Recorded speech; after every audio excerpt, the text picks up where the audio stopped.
planet, like presidents, billionaires, princes, and CEOs from all around the world shared one thing in common. What if that one thing they share in common is something so disturbing that they would do anything in their power for it to not become public knowledge? That's exactly what's happening right now. So, this is part 2 of the Epstein files, and this video was highly requested. Probably my biggest request to date is part 2 of this video. My part 1, Epstein, is getting a lot of traction, more comments, more hate as expected. But if you clicked into this video today, it's because you're trying to make sense of the latest Epstein file release and what is going on, what is everyone talking about. So, I just want to make myself very clear that this has nothing to do with being a Democrat or a Republican, nothing to do with political parties. This is strictly about right and wrong and getting justice for the victims/survivors. We have to stop idolizing celebrities, protecting people, predators, all because they have money. We have to stop. But do not get it twisted. This will probably go down as the biggest cover-up in American history.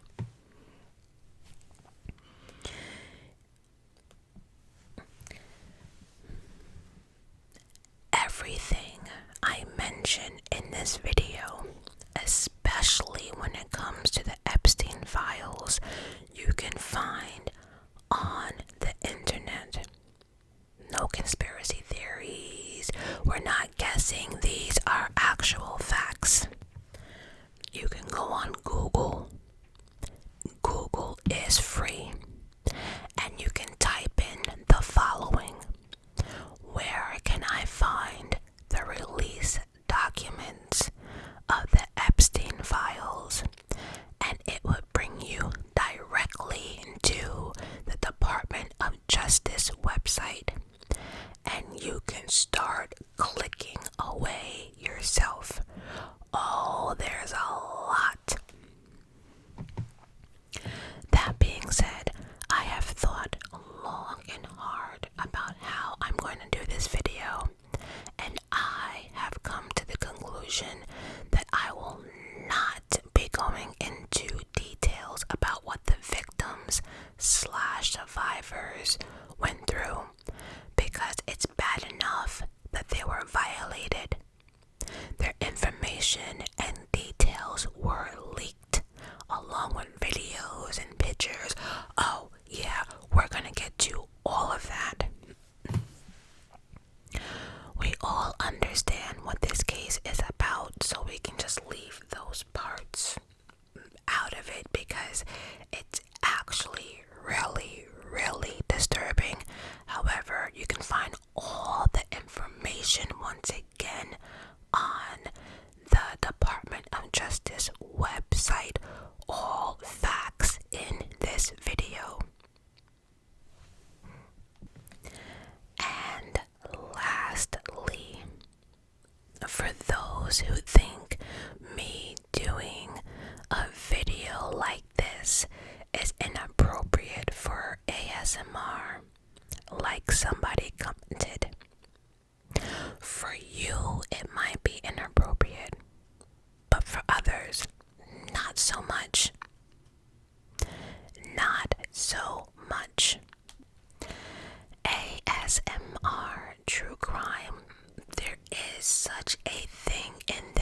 community. So me doing this video is no different. Many people have expressed that they like listening to news and true crime this way because it helps them absorb the information better. Everyone is different, and I'm definitely going to try to make sure everyone can understand this entire video. But after seeing the thumbnail, reading the title, and then you're still bothered, yeah, I think many of us will be questioning you. So that's all I have to say. I will be leaving timestamps down below. There will be a few chapters, or whatever you want to call it, in this video. We're going to do a quick recap, explanation, people we found in the Epstein files. We're going to break down everything.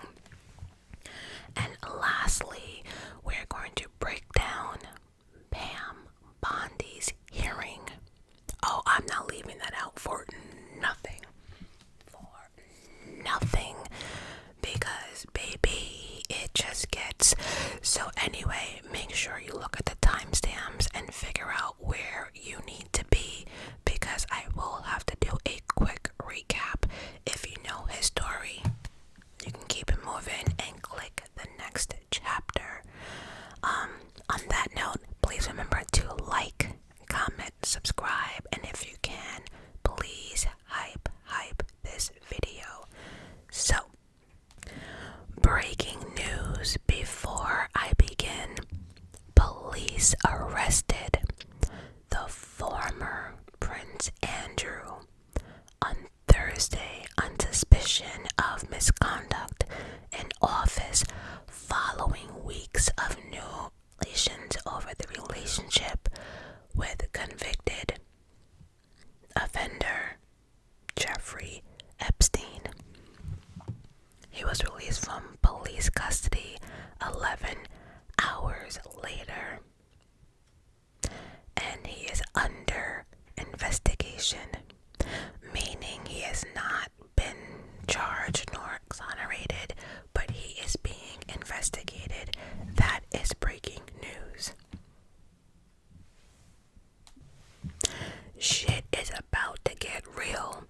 So, to understand why these files matter so much, we first have to briefly understand who Jeffrey Epstein was and how he managed to stay out of the spotlight for so long. Epstein was not born into money. He grew up in Brooklyn, New York, and started his career as a teacher. Taught math and physics at the Dalton School, a private K-12 institution whose students are the sons and daughters of New York City's elite. This is where he got into the rich and powerful crowd. Side note, could you imagine being one of his students and realizing now as an adult that the Jeffrey Epstein that everyone is talking about used to be your math teacher? Epstein went from being a complete nobody to becoming a financial advisor to some of the richest people in the world. By the time most people had even heard his name, he had already built a network that stretched across continents, connecting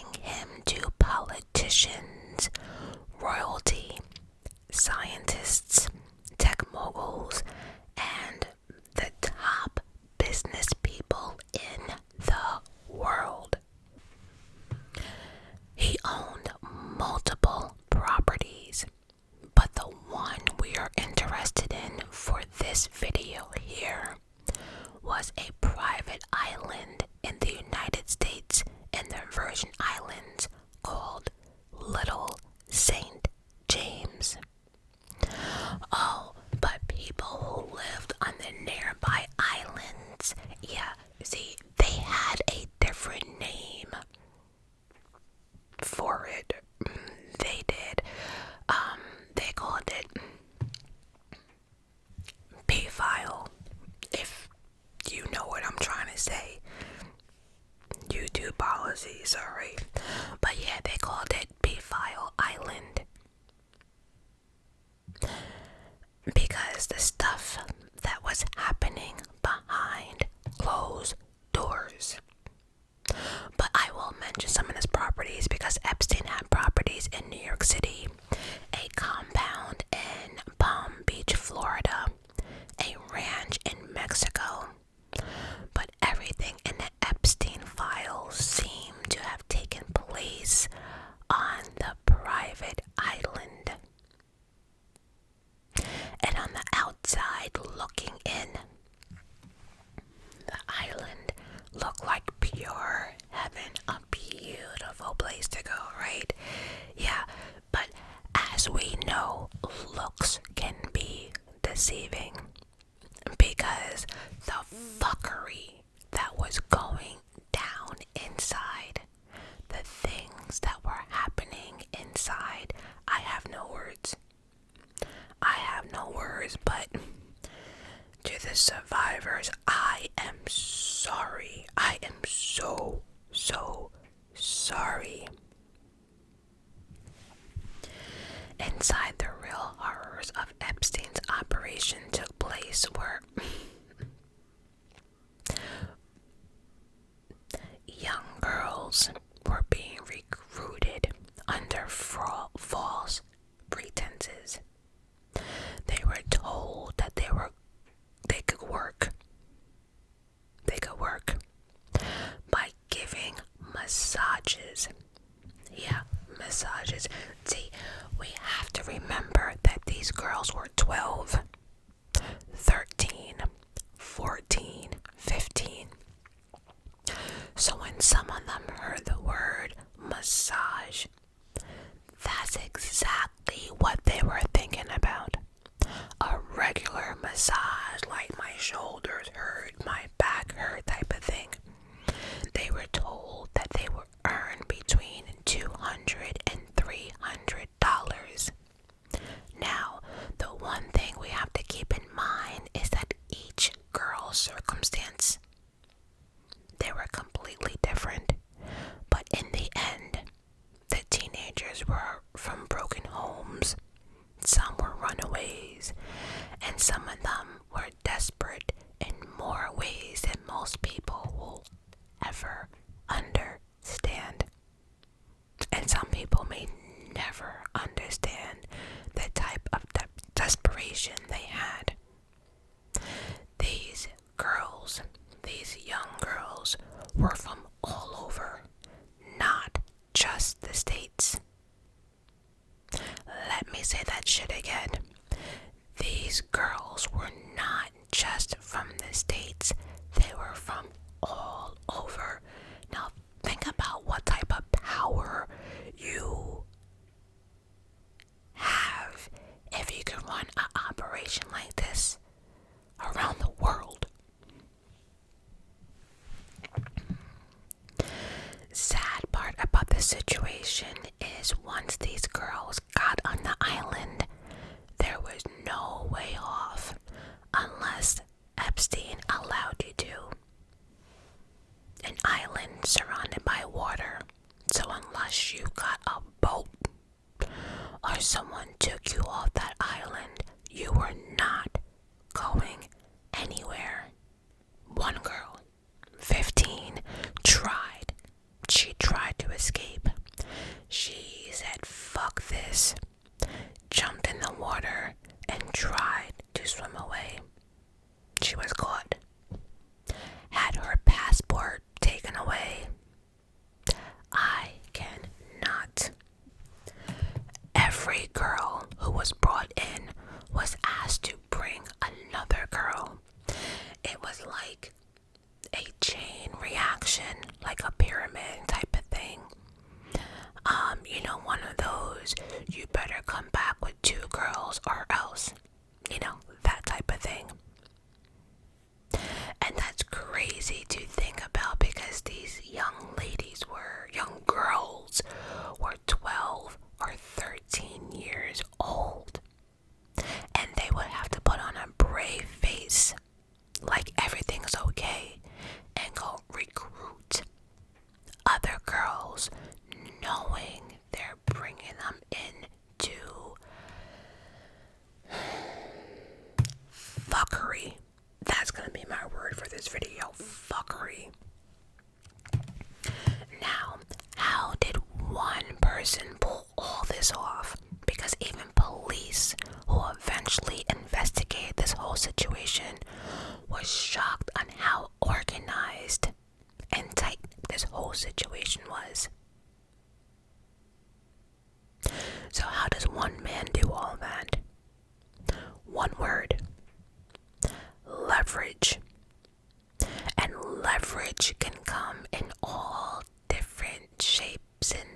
experiences, sometimes positive. But in this situation, it wasn't. In Epstein's world, that leverage often revolved around sex. His properties and parties functioned as this environment where powerful people could indulge in sexual desires that they could never safely do or think about off this island in public, let alone be plastered on newspapers, magazines, and everything else. Those desires, once they became documented, listen to what I'm saying, those sexual nasty desires, once they were documented, it became Epstein's leverage. And once leverage exists, control follows. This explains why Epstein was closely connected to figures like Donald Trump back in the 90s. Because in the 90s, Trump owned the Miss Universe organization, including Miss USA and Miss Teen. The fuck? Miss Teen USA from 1996 until 2015.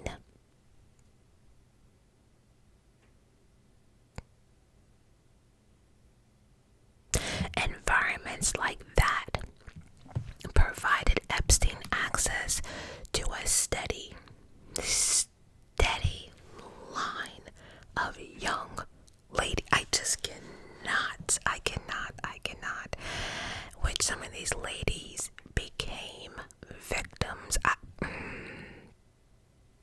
But Epstein's activity were far beyond consensual adult behavior. He routinely procured prostitutes, humans, and engaged in non-consensual sex. And most of them were minors. I'm trying to be as respectful as possible here. Epstein's first arrest. In March 2005, a 14-year-old girl told her parents what has been happening with her. She says she has been taken to a wealthy man's house by a classmate. She was told she had to give a massage and that she would get paid for it. But when she got there, Jeffrey Epstein was waiting for her. And what happened next? Let's just say it was not a massage. The local police began investigating, and what they found was shocking. They talked to the first girl, and that first girl gave 2 names. And then they talked to those 2 girls, and then they gave 4 more names. And then the girls just kept giving names after names after. It was like a non-ending list. Within a few months, the police had identified 35 victims, and there were dozens that were being tracked. By May 2006, the Palm Beach police had built a serious case. The FBI opened its own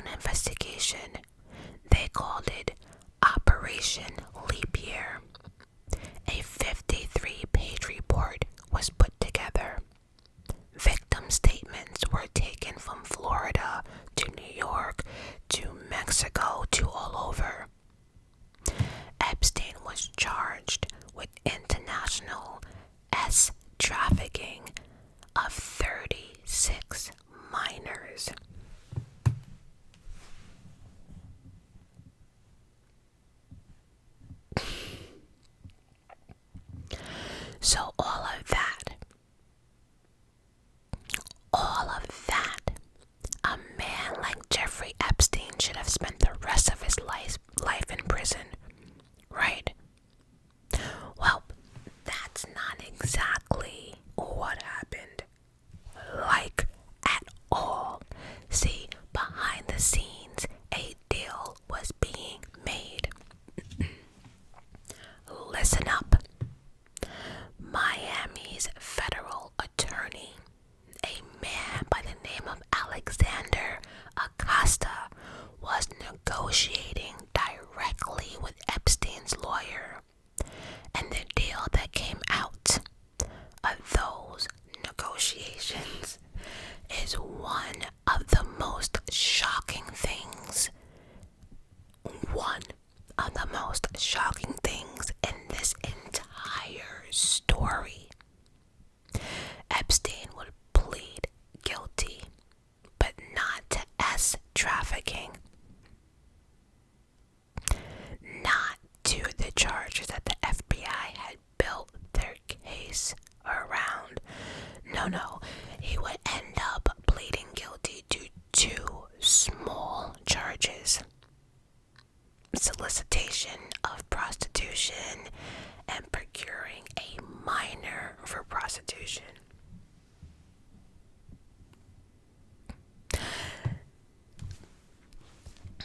Like, doesn't this kind of remind you of, I don't know, Diddy's trial?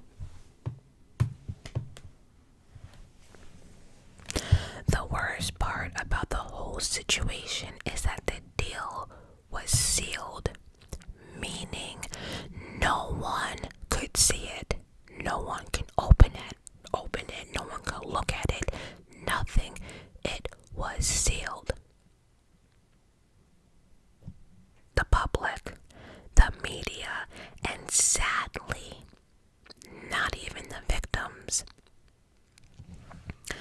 The girls who were abused were never told what was happening in the courtroom. American law says that the victims must be informed about plea deals. It's not optional. It's the law, but not one of them were told. On June 30th, Epstein appeared in court. He said he was guilty and he was sentenced to 18 months in jail. Oh, this shit gets better. 18 months for what the FBI had documented as a massive organization S trafficking operation. 18 months. Minors. 18 months. And so when Epstein went to jail, he had a private wing of the Palm Beach County Jail. He was allowed to leave and go to his luxurious office for 12 hours a day. Yeah, 6 days a week. So technically, he was only required to sleep in jail at night and spend 24 hours a week. Just one. But when you think things could not get any worse, remember I told you he got 18 months? Yeah, he was out in 13. Yeah, he was out in 13 months. Got out 5 months early. And so the man who made the deal, the man who gave Jeffrey Epstein his freedom, that guy, yeah, Alexander Acosta, years later, in Donald Trump's first presidency, Acosta becomes the Secretary of Labor. Yeah, the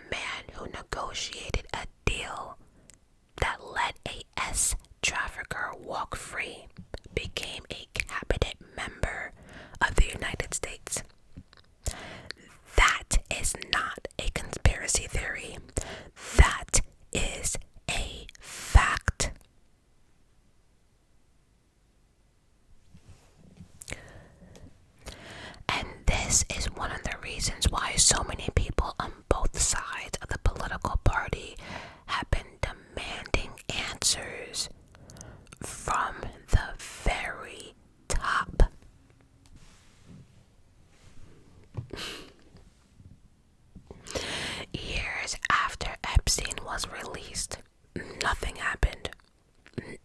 Nothing happened. He went back to his life. He flew on his private jet. He threw parties on his island. He kept meeting powerful people. He kept making money. He actually beat the system. Now, I want to be clear that anyone that was friends with Jeffrey Epstein or went to the island after his release, you definitely have to give this side eye and question, because Jeffrey Epstein's first case was very, very public, and everyone knew the charges, and everyone knew what he was going to jail for. So it's very telling of these people who were still friends after he was convicted.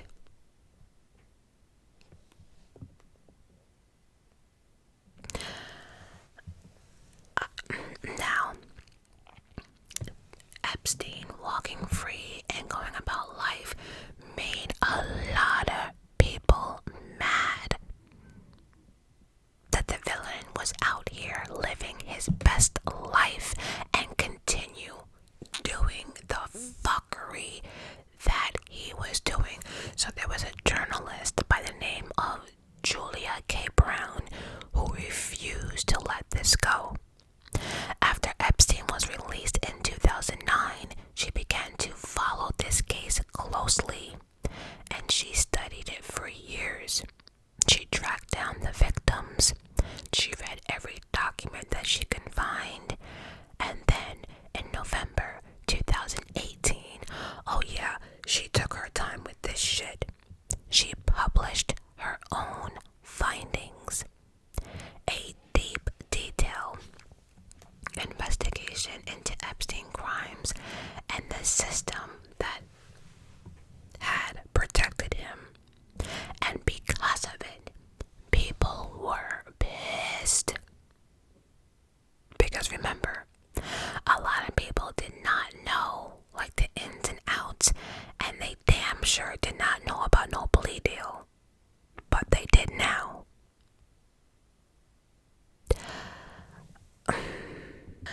Like, think about it. Could you imagine either like you were part of it or heard something, and then here comes this journalist, and then you're reading about all the research she has done through all these years. Yeah.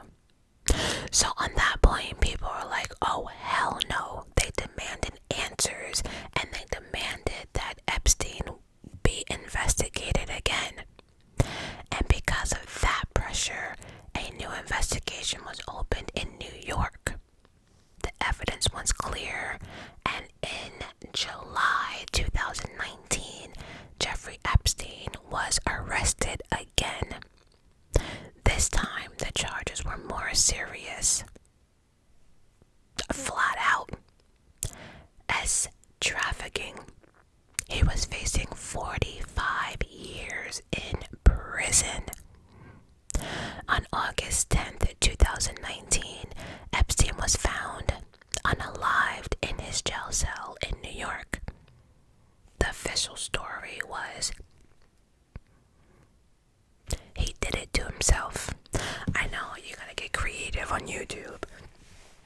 Yeah, so, the official story was he did it to himself. The Department of Justice released video footage to prove that no one had entered his cell before he was found. But the footage raised more questions and demanded more answers. The security cameras had malfunctioned. At that time, guards had been removed from their post. I think one was napping. I think the other one was online shopping or some nonsense. Epstein was supposed to be checked on every 30 minutes. He was not.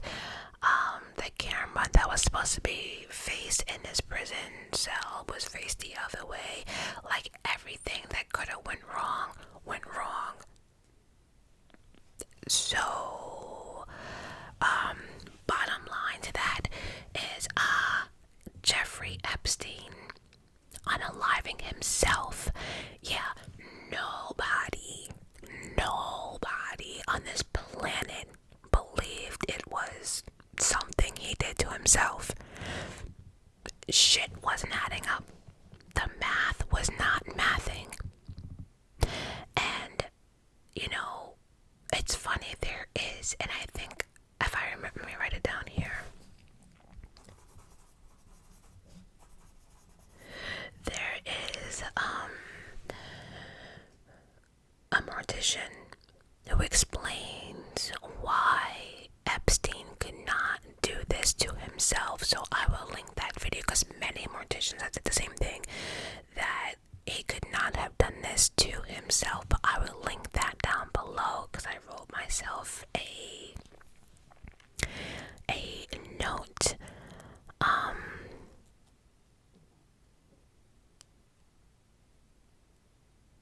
So like I said, things were not adding up. Shit wasn't mathing. The math was not mathing, right? And with Epstein's death, the people he had connections and the people that participated thought they could breathe a little easier. Everything would go away, and they were like, whew. So they thought. Now because of his death, all federal criminal charges against him were dismissed. But there was still new information that could come out about him because Epstein had maintained a decade-long partnership. I think her first name is Colleen. I think. Anyway, Miss Maxwell. Yeah, he had a friend named Miss Maxwell. Yeah, she needs to get fucked up. Oh, she needs her ass whooped. Oh yeah, Miss Maxwell needs her ass whooped because she actually helped recruit and groom underage girls on his behalf. Oh yeah, Miss Maxwell. Oh yeah, no, she was a nasty little one. Oh, she needs her ass whooped. It's like she was like, what, the female pimp? Look. In 2021, Maxwell was convicted in federal court on trafficking and conspiracy charges for helping Epstein abuse minors.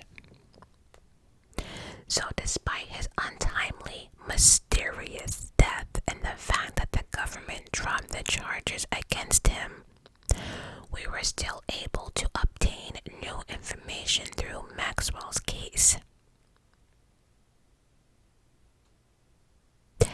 Epstein's elite social circle and the abrupt end to his prosecution fueled widespread suspicion. Many people speculated that Epstein maintained detailed records of powerful individuals, used those records for blackmail, and was ultimately silenced to protect those powerful people. And when you go through the Epstein files or watch videos, because I've noticed that we're all clicking on different things, yeah, it's clear. Epstein kept such a detailed record of everything. Everything was documented. He kept all emails, letters, anyone who came, went,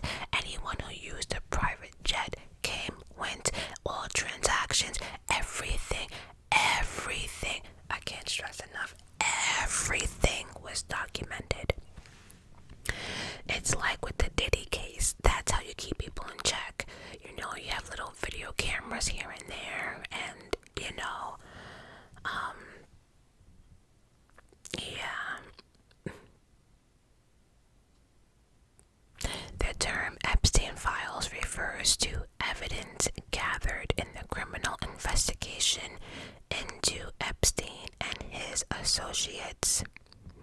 These materials were stored in the FBI system, and they included, like I just mentioned, flight logs on Epstein's private jet, contact books, emails, photographs, videos, and court documents.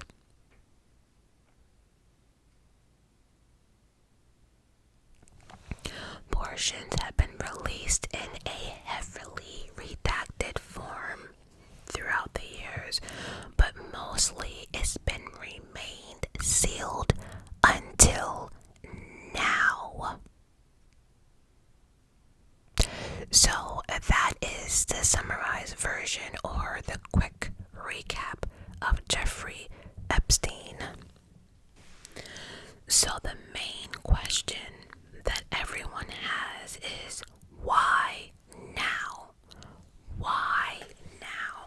Why are the Epstein files so big now? What's going on now? Well, and I think this part is very, very, very important, because it ties into what's going on and what they're trying to just listen, but it's very, very important. During the 2024 presidential election, Donald Trump made a promise. He said that if he became president again, he would release the Epstein files. All of them. He said it clearly, directly, and multiple times. And most importantly, he said it publicly. Let me say it again for the people in the back. During the 2024 election, Donald Trump made a promise saying that if he became president again, he would release the Epstein files. All of them. He said it clearly, directly, and multiple times, and most importantly, he said it publicly. So who brought back the Epstein files? Who said that they would release all of them? Who said that? Who said that? Not Biden, not Obama. Who said that publicly? Okay, we need to get that straight, because people don't understand why now. People are trying to say, it's now because we're trying to hurt the president. No, let me make myself clear. Donald Trump was the one who said if he won, he would release the files. Then, in January 2025, Trump won the election and became president again. And you know what? Everyone was watching and everyone was waiting patiently. In fact, during the Biden administration, Trump allies, including Kash Patel, you're going to hear his name a lot. Kash Patel is the director of the FBI. Kash Patel is the director of the FBI. Now, he promoted claims that the FBI was deliberately withholding Epstein client list and urged its release. So again, Trump, during his administration, said that he would release the files, and then you have his best friend, Kash Patel, also saying that the FBI was deliberately holding it back, and that now that he's part of the Trump administration, that we need to have these files released, and it's an urgent matter. So this is how the Trump administration actually took charge of this whole Epstein situation.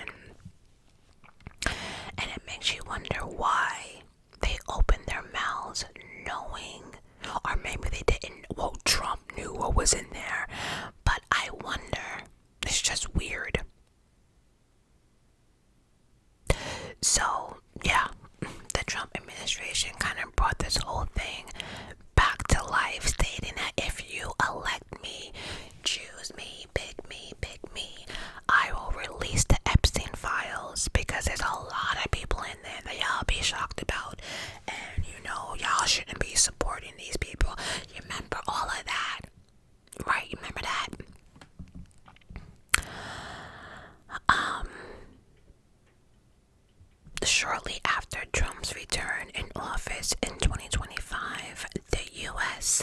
Oh, she's my favorite. U.S. Attorney General Pam Bondi. This little... I almost slipped. This... What a bitch. I said it. What a bitch. She got her ass chewed out during that hearing.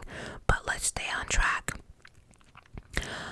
U.S. Attorney General Pam Bondi told Fox News journalist John Roberts that the Justice Department would publish the list of Jeffrey Epstein's clients.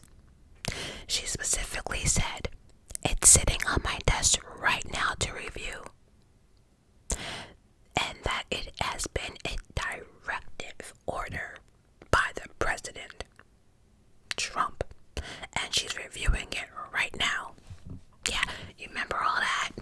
Yeah, a week later, on February 27th, she released documents that contained absolutely nothing. No significant new information. Nothing at all. The public disappointment was something they could not ignore. So, Pam Bondi demanded that the FBI Director Cash Patel provide the extensive material she had originally requested from him.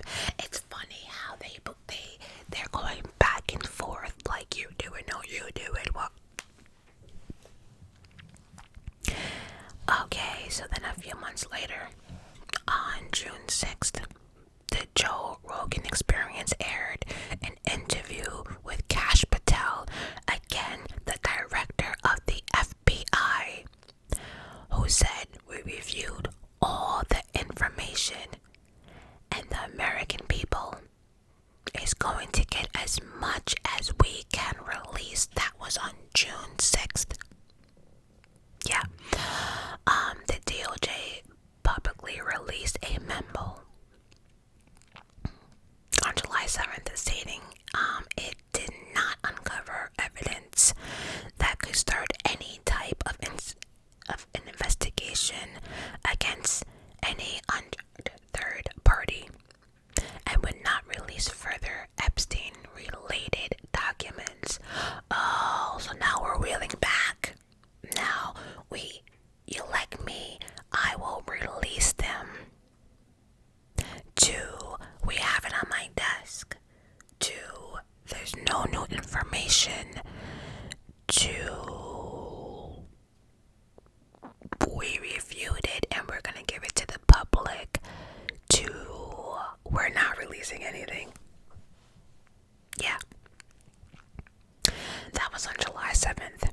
But then somewhere after that in July, the DOJ, aka the Department of Justice, again now under Trump administration, announced that the Epstein client list did not even exist. And there'll be no files. There's no list. What are y'all talking about? A list? What list?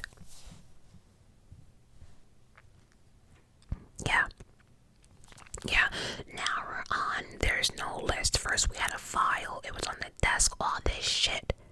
Now there's no list. Now Trump himself started changing his tone. He began calling the Epstein files boring. Well, why wasn't it boring when you were promoting it during, I don't know, your presidency? Just curious, why was it not boring then? He called it a Democratic hoax.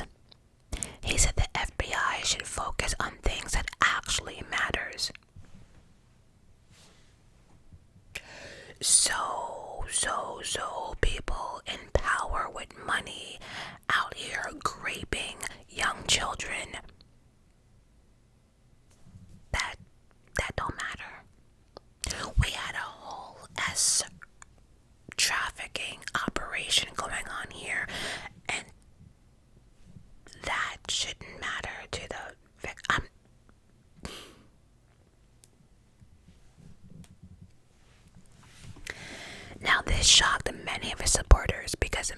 many of them voted for Trump because of the Epstein files.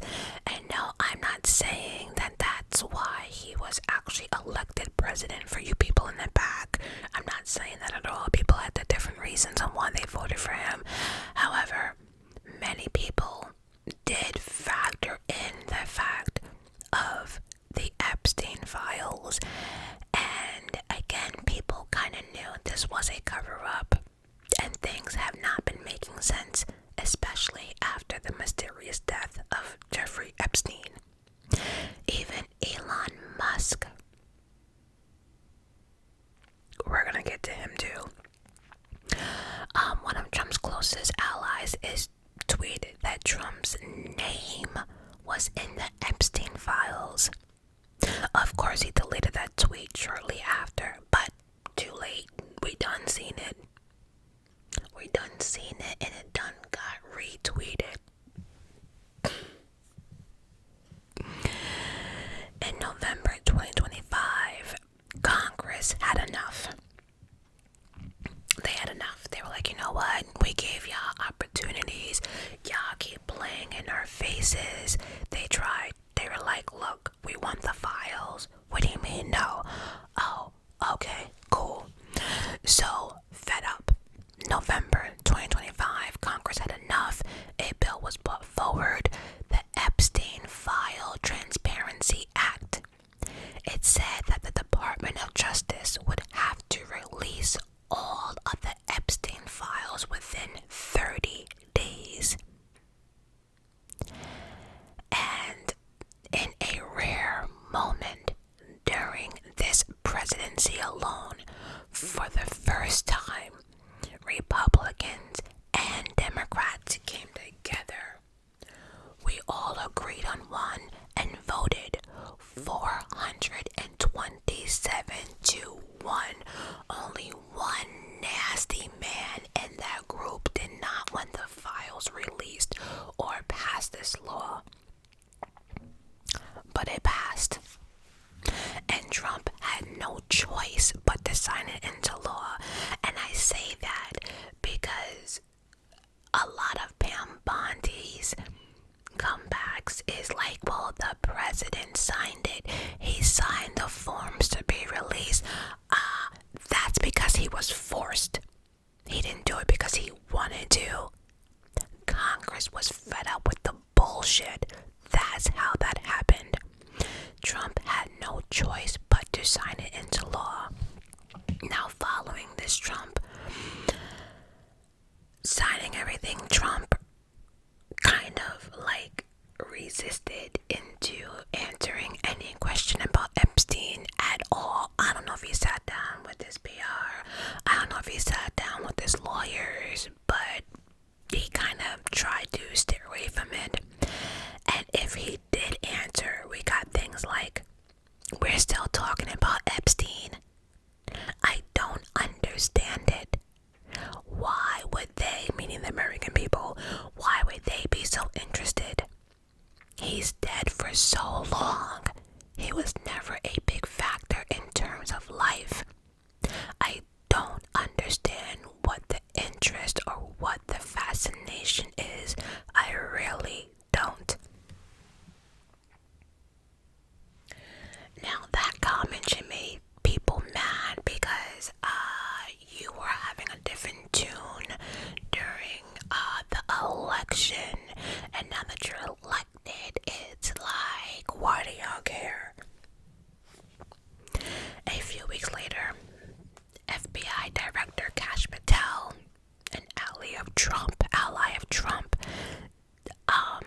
testified before Congress that Epstein acted alone. See, we keep getting ourselves into more trouble with the lies. All the lying, all the inconsistent stories. It's just, yeah. FBI Kash Patel told the U.S. senators that there is no credible information in this case files, and that Jeffrey Epstein did everything by himself. And then he went as far as to say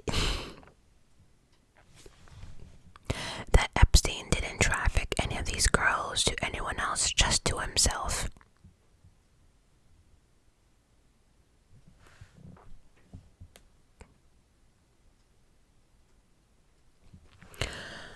Who else besides himself did Epstein traffic these young women to? CashApp responded, "There is no credible information, none. If there were, I would bring the case yesterday." So again, everything surrounding this just intensifies everyone's suspicion. Who are they trying to protect? Why? What are they actually hiding? But it's clear that Trump, Kash Patel, and Pam Bondi were attempting to reduce the interest in the Epstein files and turn public attention away from them. And if you realize there's a lot of crap that's been going on, that seems like just a distraction, but people seem to come right back to the Epstein files. I think now people understand that they are trying to cover something up, or at least something is not right. But in the end, it did not work. The public still wants to know.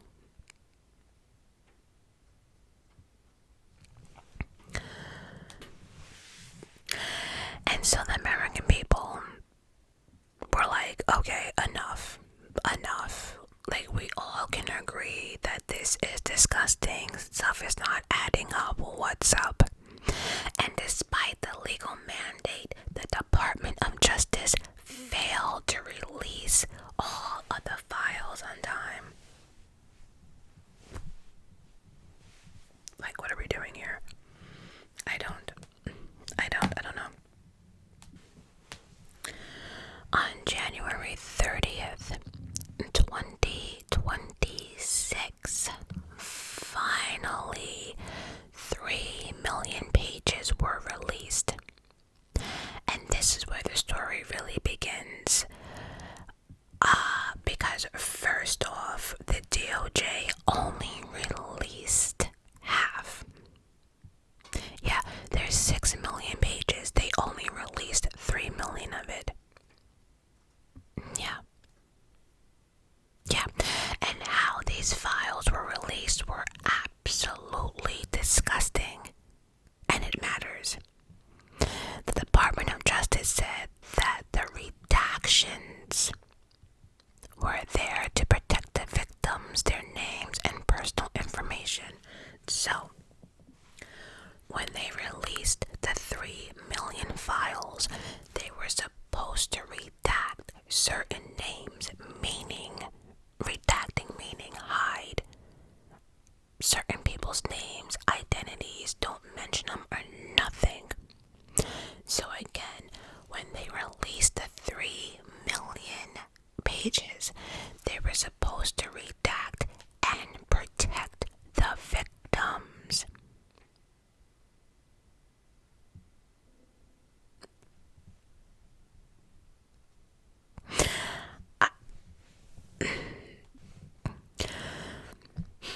The problem was the opposite actually happened. Y'all can call it what you want, an accident. The redactions were done badly, bad editing. They didn't have enough time. You can say it however, whatever makes you sleep better at night. But the redactions was a shit show, and honestly a slap for the American people, because this is what our Department of Justice is doing. This is what we're doing. We're out here protecting predators, but releasing all of the victims' informations. What? And the Epstein files are so heavily redacted that doesn't make sense. It's a complete shit show. Some documents, the word none was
what was released in those 3 million pages. The victims/survivors' information was leaked. Their names, addresses, personal information, photos, videos.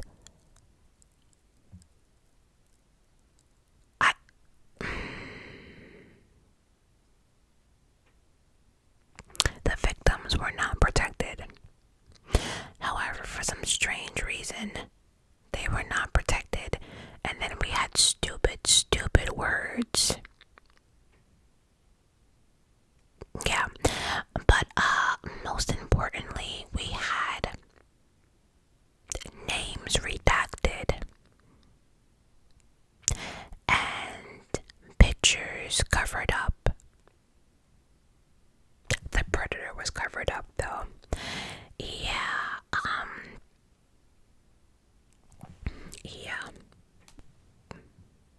Names were redacted for the public to not see. So, in other words, the DOJ is protecting the predators and not the victims, and it should be the other way around. So, what are some of the things we found, and who did we find in the Epstein files? Now we have to remember that we're still going through them. Like I mentioned in the beginning of the video, Prince Andrew has just been arrested. Let go by now, but now, people's names are being publicized, and it's like, I don't know, but so what did we find? Well, one document describes how Miss Maxwell, Epstein's associate / female pimp, the woman who helped recruit the victims. One document shows her presenting a young girl to Trump. They had a conversation. Then the person was invited to Mar-a-Lago, which is Trump's state in Florida, where they were given a tour with both Epstein and Maxwell present. The document goes on to say that Maxwell made comments that made it clear in the words of the filing that the person was available. Yeah, it was that type of document, basically just, trying to be broad, but like secretive, but basically it was like, yeah, she's available. Trump has denied any wrongdoing. The DOJ has said they looked into allegations against him and found nothing credible enough to warrant further investigations. But the documents tell a different story. There are also emails in the files suggested that Trump traveled on Epstein's private jet at least 8 times. Trump has said publicly that he's never rode on Epstein's plane, but yet we have him down 8 times on the private jet.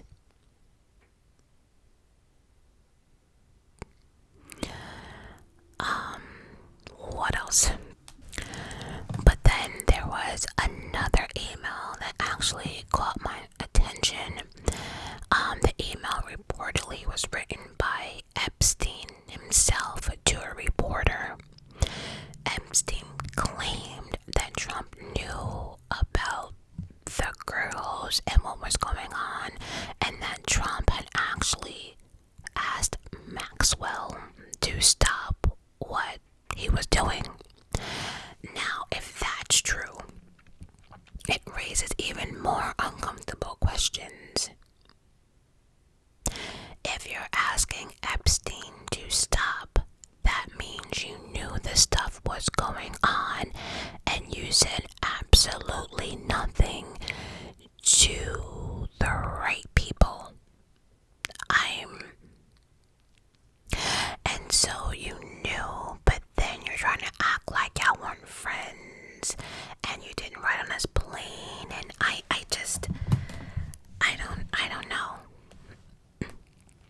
There's also a letter found in the file signed by Epstein addressed to a man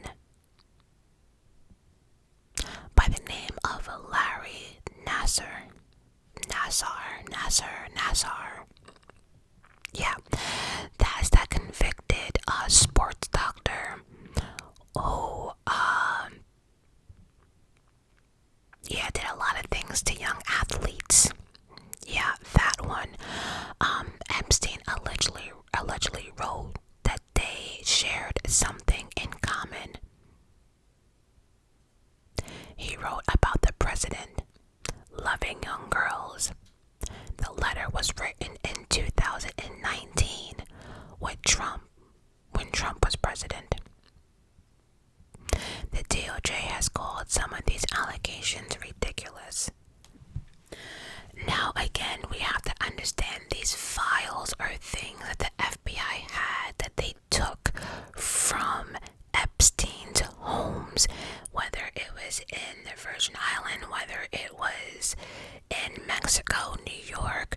They took all the computers, they took Maxwell stuff. So this is not like they just found a piece of paper or they're just making up stuff, right?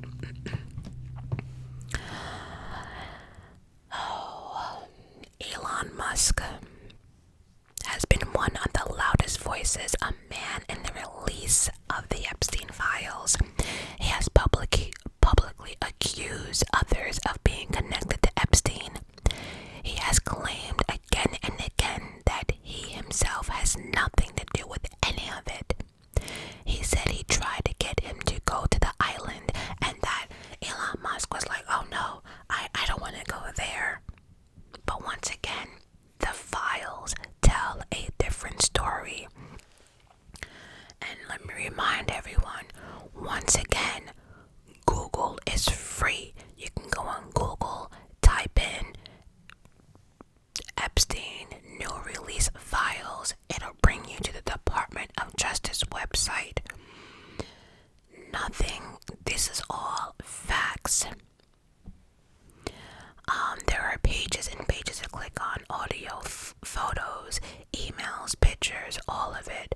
So basically what I'm saying is nothing's fabricated here. It can all be found, so y'all can save that.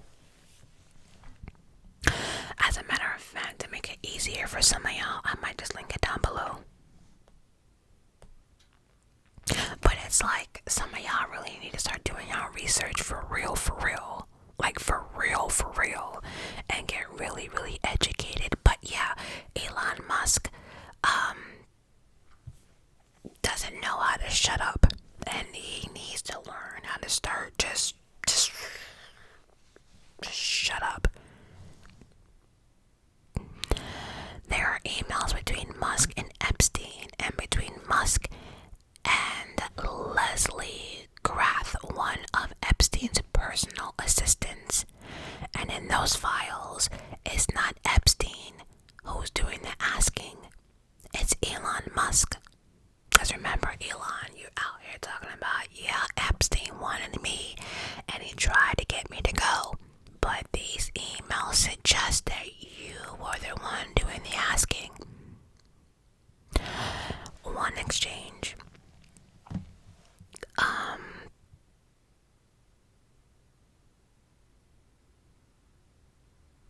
Okay, so one exchange, Musk is asking Epstein's questions. We will be in the British Virgin Islands over the holidays. Is there a good time to visit you? This is Elon asking Epstein. Epstein replies, because he was talking to Leslie, the associate. She replies, at any day between the 1st and the 8th would work. Elon Musk says, okay, probably the 1st then. Another email, Epstein asks how many people he will be bringing for the helicopter to the island, and Musk replies, probably just Tula, which was his wife at the time. He asks what day or night will be the wildest party on his island.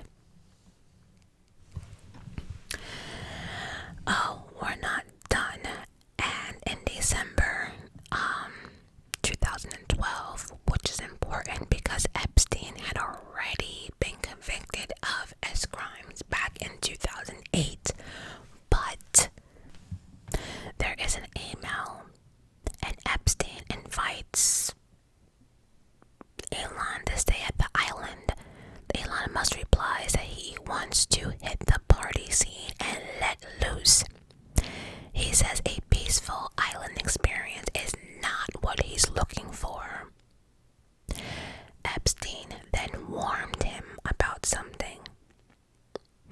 He says a ratio on his island might make Tula, Elon Musk's wife at the time, uncomfortable, meaning the number of young women compared to men. Elon replied, ratio not a problem. Bill Gates. Oh yeah, has been described as a talks close to Jeffrey Epstein. The two had a relationship for years, and Gates has acknowledged meeting with Epstein on multiple occasions, though he has tried to downplay the depth of their connection. But the files contain an email that points to a very uncomfortable picture. Yeah, the email reference STD that he allegedly contracted. Yeah, Bill Gates allegedly contracted, and mentions Russian girls, and it describes that Gates allegedly asks Epstein to help him get antibiotics. Antibiotics that he could, in the words of the document, secretly give his wife, Melinda, without her knowledge. Yeah, how are you supposed to give someone antibiotics for a couple of days without their acknowledgement? I would love to know if that actually,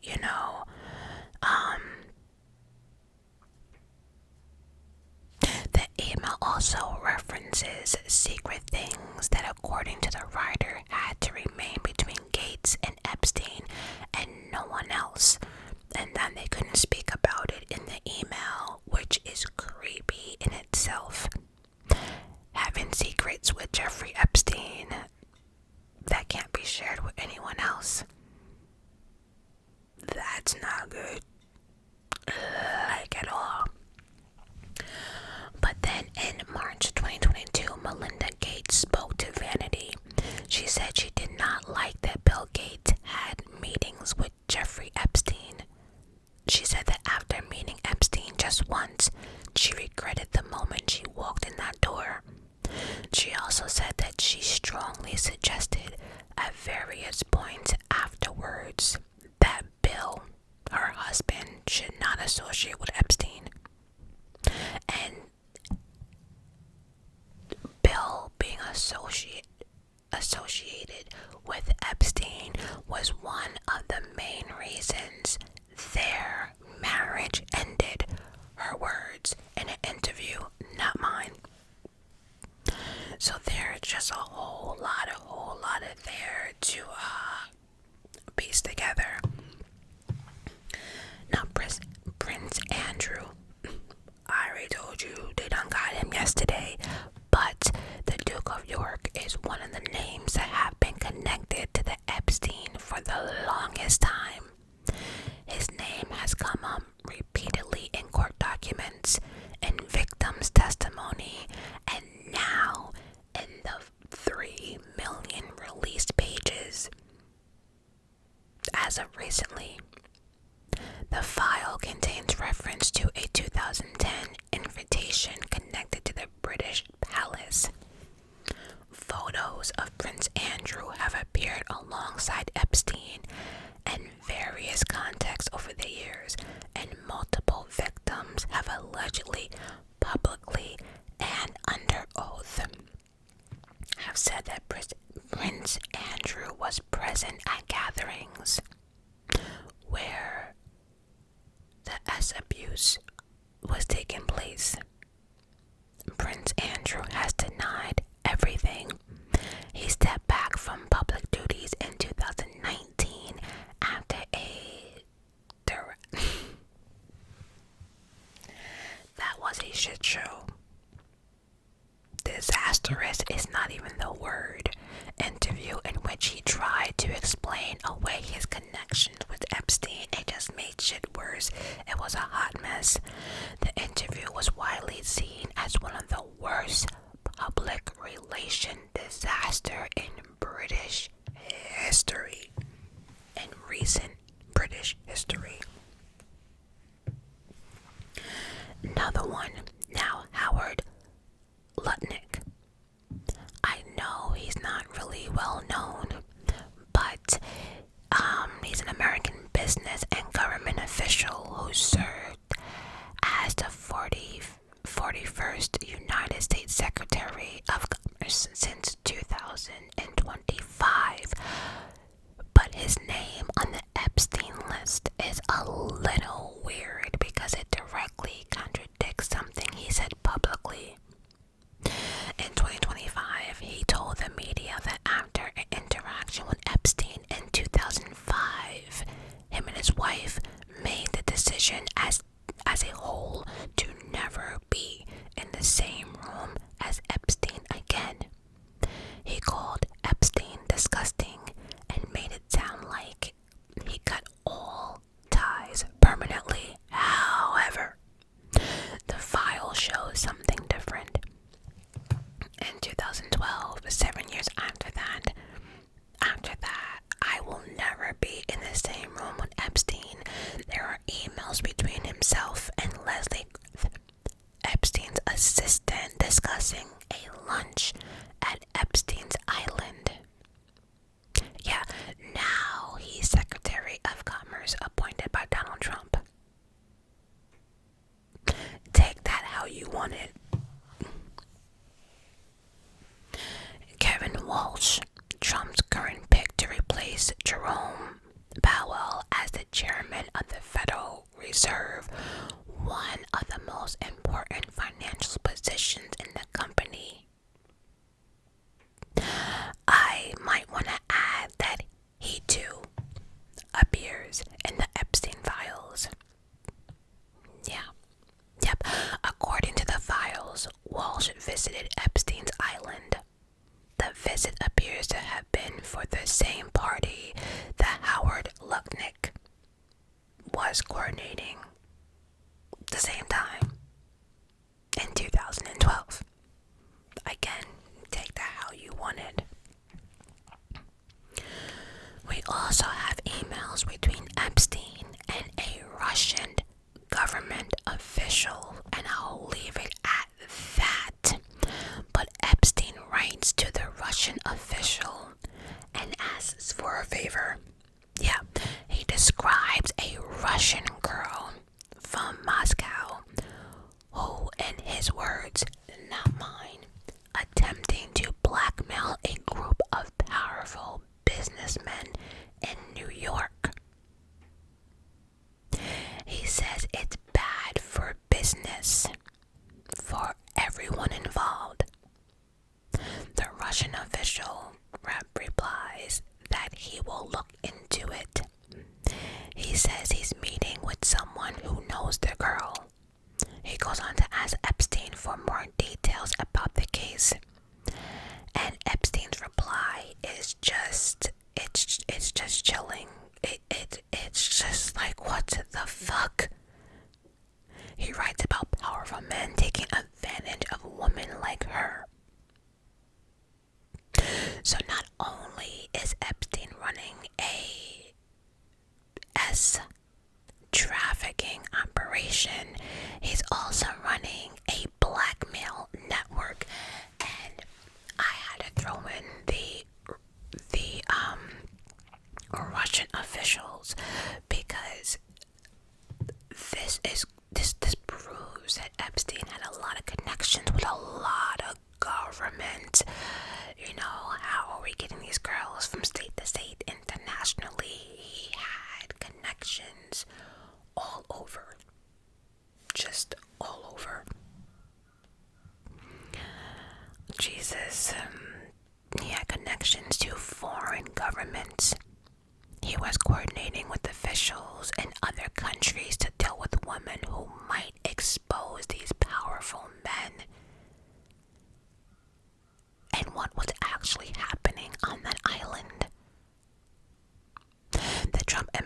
administration has publicly said that there was no blackmail, that Epstein operated alone, and there is no other perpetrator to investigate. Kash Patel, FBI director, has said it. The Attorney General, Pam Bondi, has said it. All of the top officials had backed up this claim, but now everyone for themselves can actually take a look at the fuckery that is going on. There is something else I want to bring to everyone's attention without getting too much into details, but there is a chilling email. And this is the last one because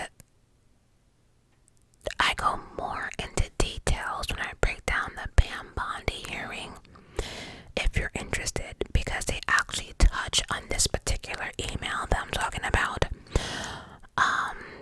But when I actually read the email, I knew it was time to close my MacBook up. It was time to log off. It was time to log off the Department of Justice website. It was time to stop clicking on shit, because some of the pictures I saw, it was just, it was time to go to bed. It just goes to show how far this whole thing really went. But in the files, there's an email from Epstein to an unknown individual. I do believe I exposed him during the Pam Bondi hearings. I think when the congressman exposes him, but the email reads, "Where are you? Are you okay? I love the torture video.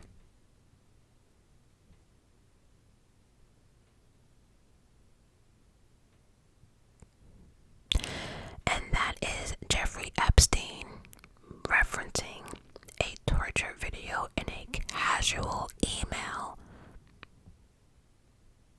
And that torture talk would not be the only one.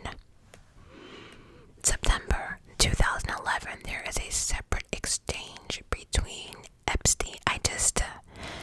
Then in another email with names, but it writes, "What would you like me to do with your friend? Do you want me to try her? I'm sorry, do you want me to try to do her or just torture her?" The fuck?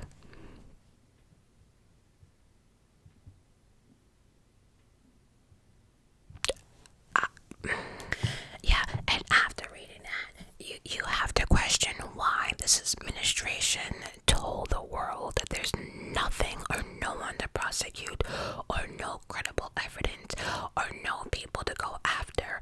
Like, what is happening right now? So yeah, people have a right to be pissed off because this administration told the world. First of all, this administration got involved, then turned around and told the world that there is nothing to prosecute. And then we get the files, and again, I just can't say this enough. What the fuck? So basically, that summarizes everything that is going on right now. The next chapter of this video is going to be completely on the hearing because congressmen are asking the right questions that people would like to have answers to. They're asking questions about the 3 million pages. They're asking questions about the unredaction. Like, they are not playing at all. But as far as some of you are concerned,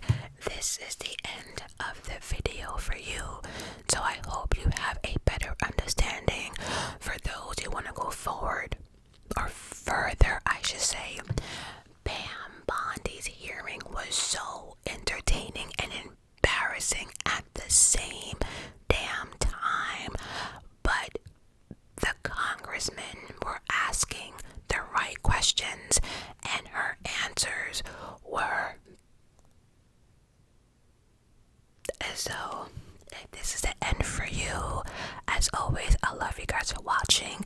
Until next time, for the rest of y'all, stay tuned. So, for those of you, so I know who made it this far, for those of you who made it this far, leave me down below 3 hearts of your favorite color.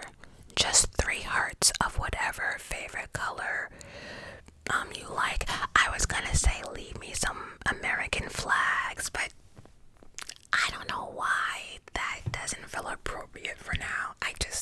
I don't know. So anyway, leave me those 3 hearts in your favorite color. Now, I want to make it clear that this hearing for Pam Bondi was not just about the Epstein files.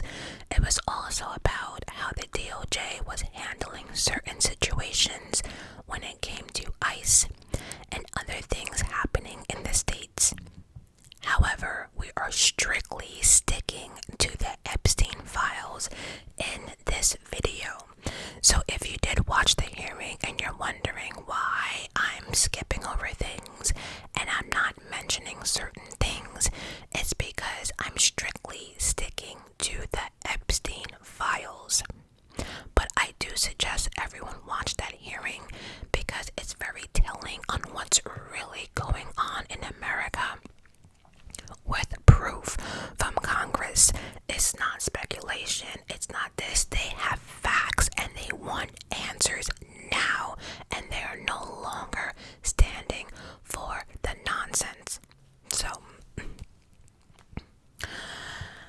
like I mentioned, this hearing was probably the most entertaining and the most embarrassing thing I have watched to date. Period.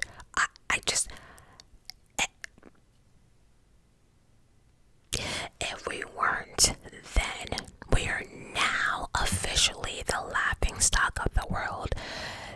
The shit show that happened during this hearing was ridiculous. So, Pam Bondi took no accountability and basically did not answer shit. We're gonna go through it. And remember, this is not about any particular party because we had both Democrats and Republicans on Congress asking questions. I will say this though, you can tell the difference between the Republicans and Democrats because the Republicans, I felt as if they were asking questions but treading very lightly. I guess because they have to work with the presidents. The Democrats didn't give a shit. They just came out and asked questions. They had their facts and she couldn't answer any of it. Some of the Republicans actually were her friends, but they weren't here for the bullshit either, like the app. And you can tell in her face, she like, damn, I thought we were friends. And it's like, girl, we got bigger things than me and you, okay?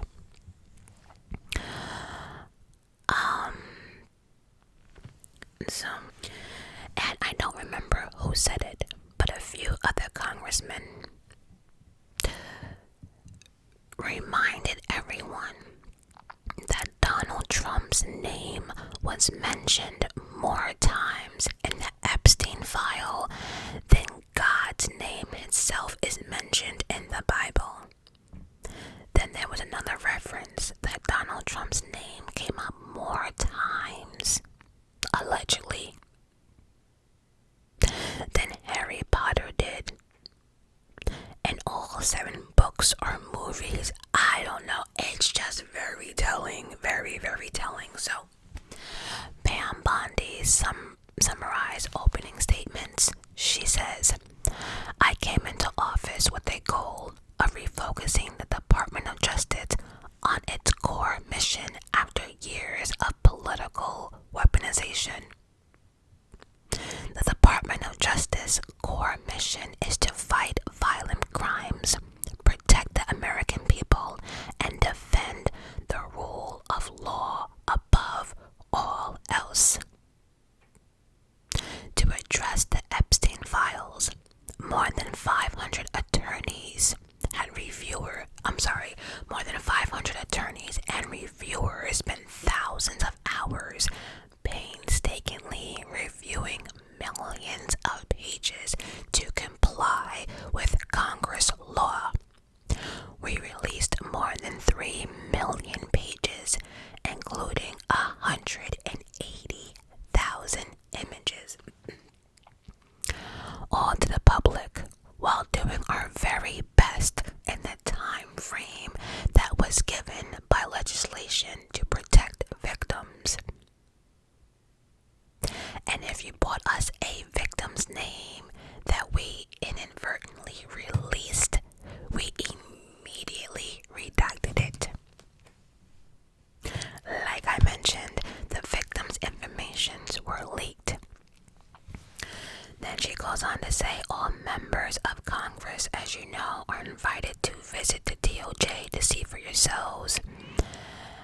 want to take a minute to acknowledge the Epstein survivors who are here today.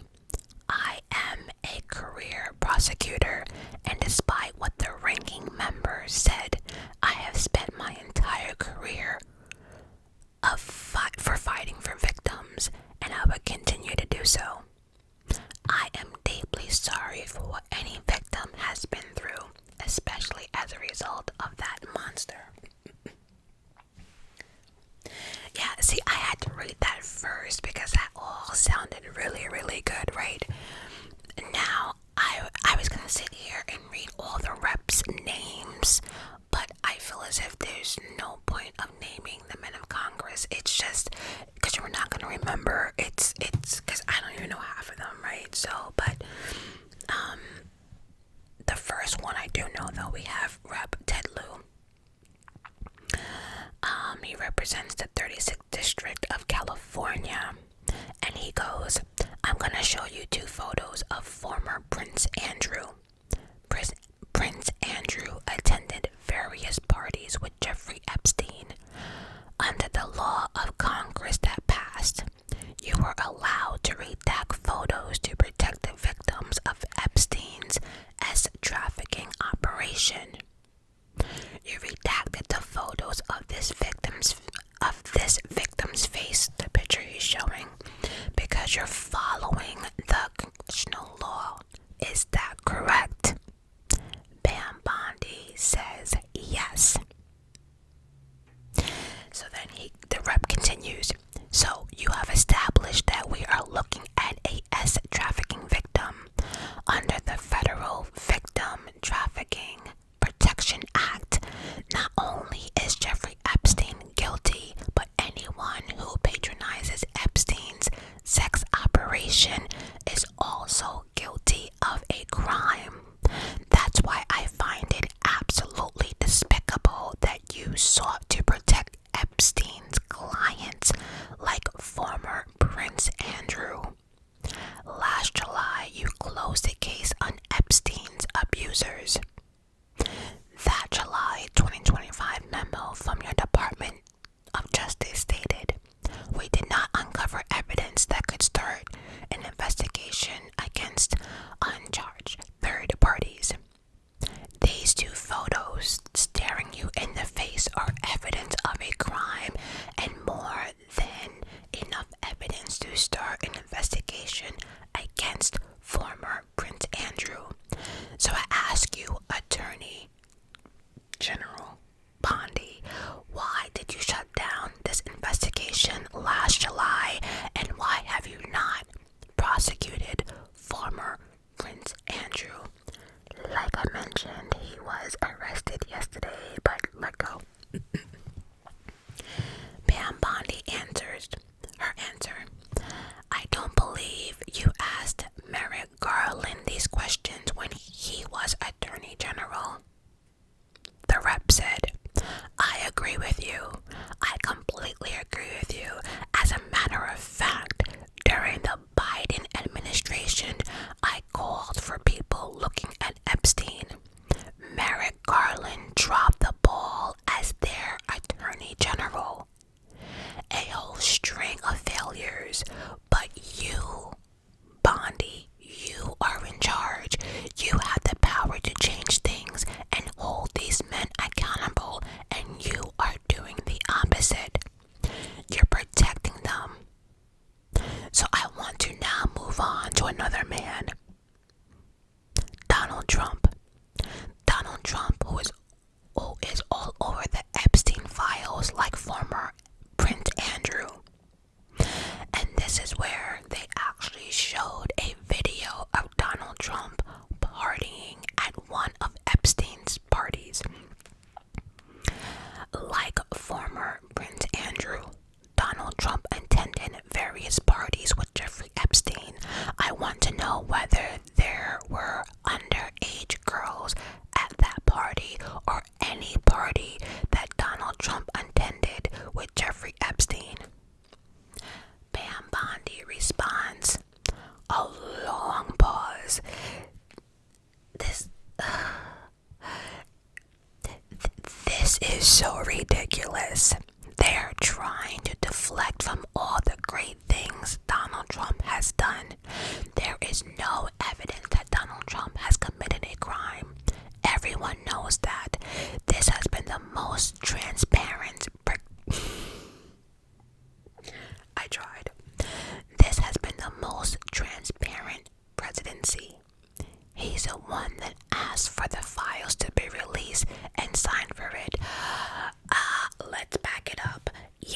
was the one who asked for the files to be released. However, Congress had to pass a law, and Trump had no choice.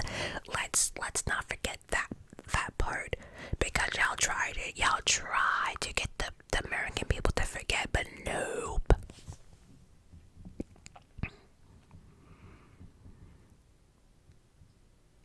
And this is when Congress reminded Pam Bondi that they were forced because of the law. The rep continues, I'm going to put up another document from a witness who called the FBI National Threat Operations Center because I believe you just lied under oath. There is ample evidence in the Epstein files. Pam Bondi screams over, don't you ever accuse me of a crime. Rep ignores her and says, I believe you just lied under oath. This is all on videotape. You said there was no evidence of a crime, but I'm showing you a witness statement who called into the FBI National Threat Operations Center. This witness said he drove Donald Trump around in his limo. He overheard Donald Trump on the phone with Epstein on his cell phone. He was angry. The witness was so angry he was going to stop the limo and actually hurt Donald Trump because he overheard the fact that he met a girl who said she was raped by Donald Trump and Jeffrey Epstein, and the driver was listening, overheard all of it. And then he was listening to what the two were going to do about the situation. Yeah, this victim,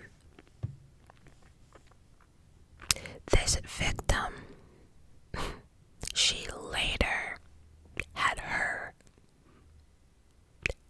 head blown off. As an officer at the scene specifically said there was no way that she could have did it herself. No one at the Department of Justice interviewed this witness.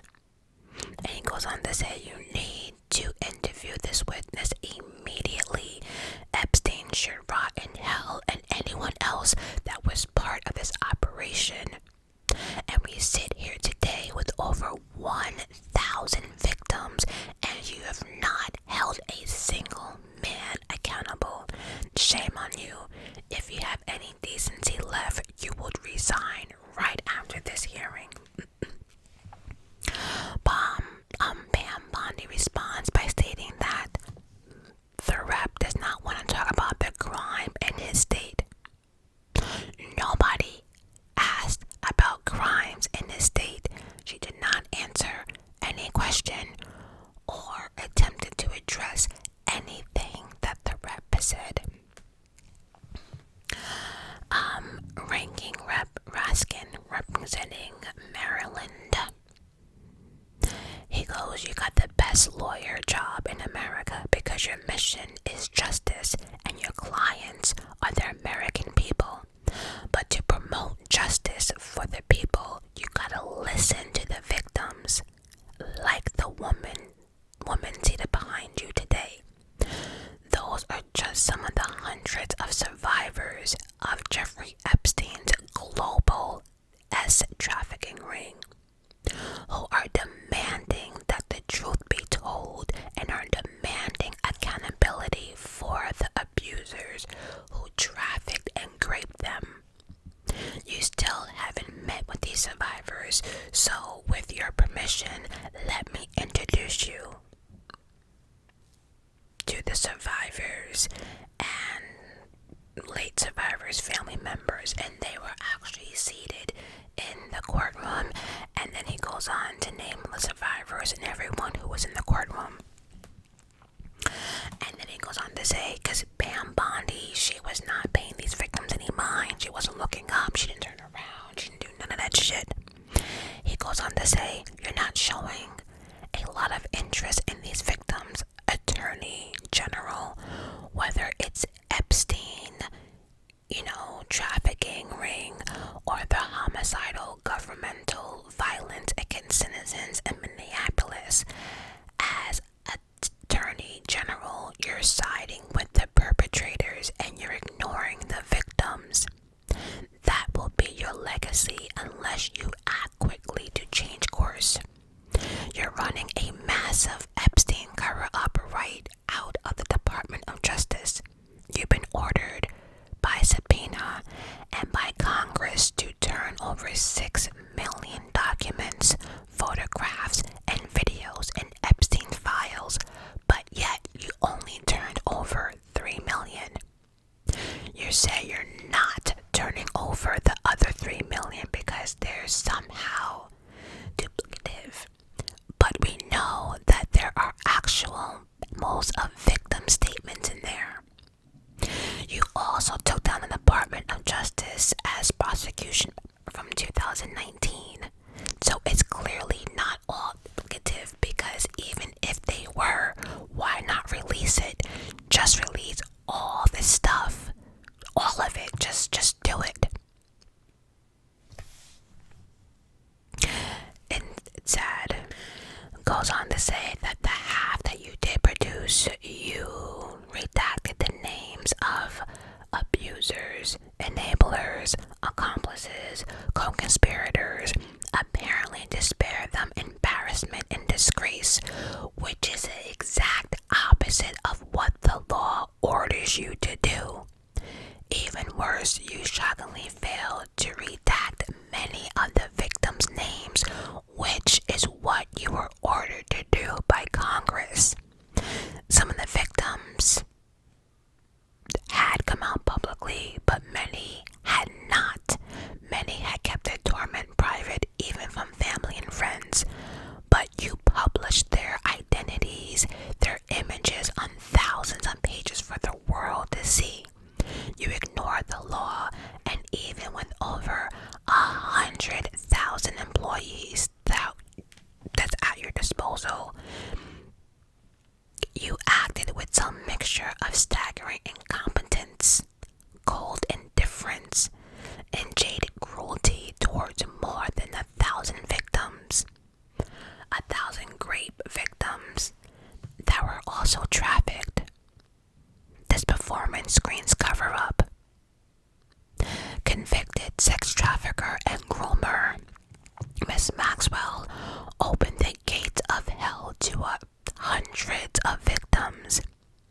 Maxwell was subpoenaed to testify before Congress, and you and Todd Blanche quickly moved her from a higher security prison to a minimum security camp in Texas, where she is enjoying 5-star treatments, including catered meals, private gym time, and access to a therapy puppy, all because Todd Blanche, who utterly failed to investigate the monster crimes of Epstein and Maxwell, co-conspirator, spent 9 hours with Maxwell, and he was satisfied that she would have nothing to say about Donald Trump, which is your only real interest in this matter. Based on the institutional performances, but abandoning victims and coddling predators or perpetrators is what you do best. Yikes. Another rep from California, his turn. He goes, you acknowledged earlier to Mr. Johnson that President Trump was mentioned in the release countless times.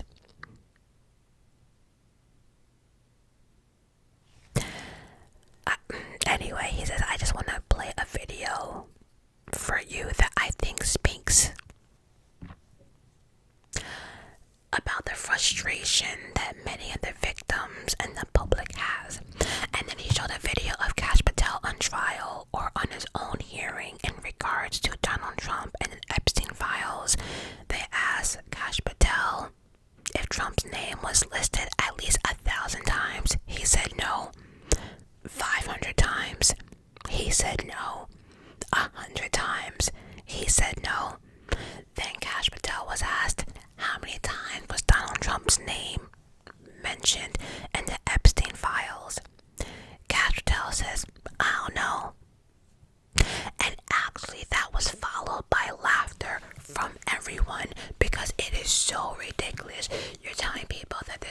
information, and that he wasn't named this amount of times, but yet you can't tell us how many times he was actually mentioned.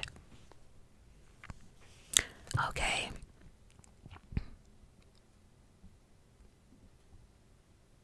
And then he did go on to say that many people from both political parties have had their life threatened, their children's life threatened, and the fact that DOJ is not doing anything about it. Pam Bondi did address the threats against the politicians. That's a different topic. Rep. Jasmine Crockett. Oh, I know y'all heard about Jasmine Crockett from Texas. She goes to the survivors who are to the survivors who are here. They are not. I don't know what I wrote. Okay, I'm sorry, to the survivors here. Let me start off by saying thank you for having more courage and more clarity in your pinking finger than the entire Department of Justice. We are currently the laughing stock of the world, partially because of the failed leadership within the DOJ. As we see kings and queens fallen everywhere around the world, but we don't know the basic of right and wrong in this country. But let's circle back to protecting pedophiles and creeps, because I want to talk about the president and his possible involvement with Jeffrey Epstein. Now, I don't know what the president might have done with Jeffrey Epstein, but unlike this administration, I believe the facts matters. So let's talk about the facts. Number one, Donald Trump is one of the most named people in the Epstein files. At least 5,000 files contain more than 38,000 references to Trump, his wife, Mar-a-Lago. Number two, Jeffrey Epstein and Miss Maxwell made young girls available to Trump on multiple occasions. For example, according to the file, Maxwell presented a young girl to President Trump who spent more than 20 minutes apparently flirting with her. Here's another example. Notes from FBI investigators that describe Jeffrey Epstein transporting a victim to Mar-a-Lago to meet Trump, where he bragged to Trump that this is a good one. Now, I'm not saying that the president is a pedophile, but there's a lot of evidence in these files that suggest that he's very close with friends with a lot of men who are pedophiles.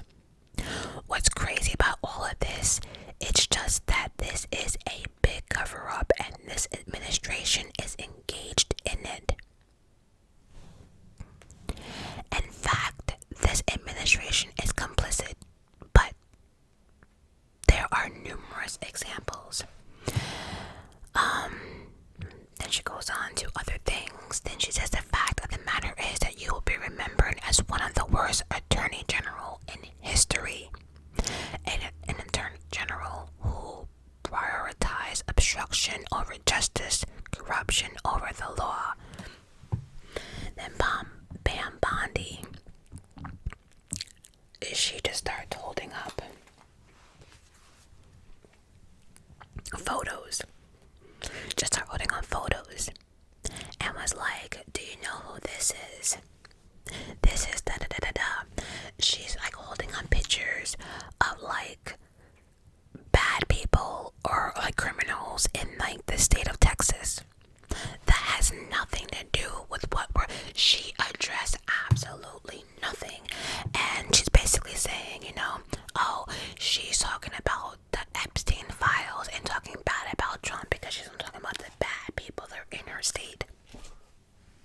Newsflash, girl, there's bad people in every state. Like, let's just stop.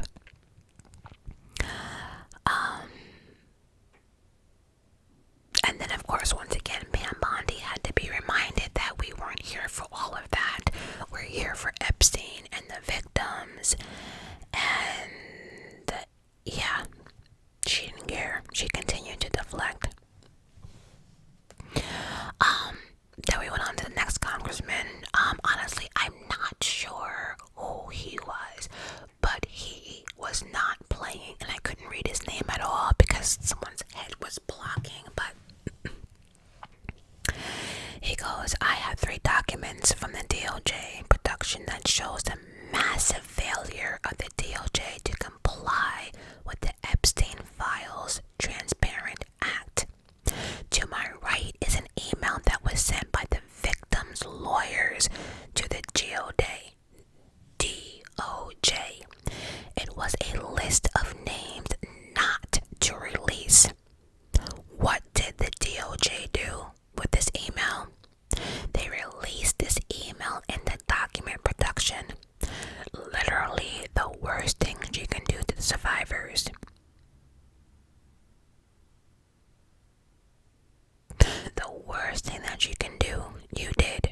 goes on to say, we know you touched the document because you redacted one name. You redacted the lawyer's name, but you left the survivor's name. Like, the next document I want to show, in the title, the victim survivor's name is in the title. And in the title, it says child S, trafficking, co-conspirators, fully redacted. And by the way, I'm going to redact this one here because he's basically saying, like, in that document, it specifically said what it was, co-conspirators, who was there. And the DOJ went ahead and covered up or tried to redact those. And so he was like, you know what, I'm actually going to redact this one right here. And so on the board, he goes ahead and he lifts up the black tape, and you see this face, because he was like, yeah, we're not doing this, we're gonna expose everyone. And when he does that, everyone sees that it is Les Wexner. Now, for those, and this is probably my biggest problem with this whole Epstein file thing, right? Because we're dealing with all these CEOs and people with all this money, and we're out here like supporting these nasty men because we don't know who they are. So Les Wexner is the former CEO of Victoria's Secret, Bath and Body Works. I know that hurt a lot of us. It did, because you nasty mother.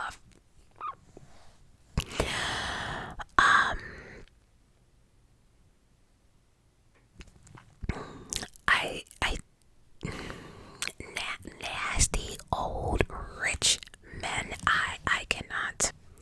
He goes on to say, your assistant deputy attorney general said, oh well, he appears 100 times in the files, but he doesn't appear in this file. And then he says, until I force you to release it, where he's listed as a co-conspirator, not to tax invasion, not to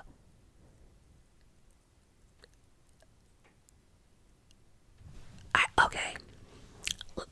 He just goes down the line of things he's not, because I can't read all that for YouTube, would go insane.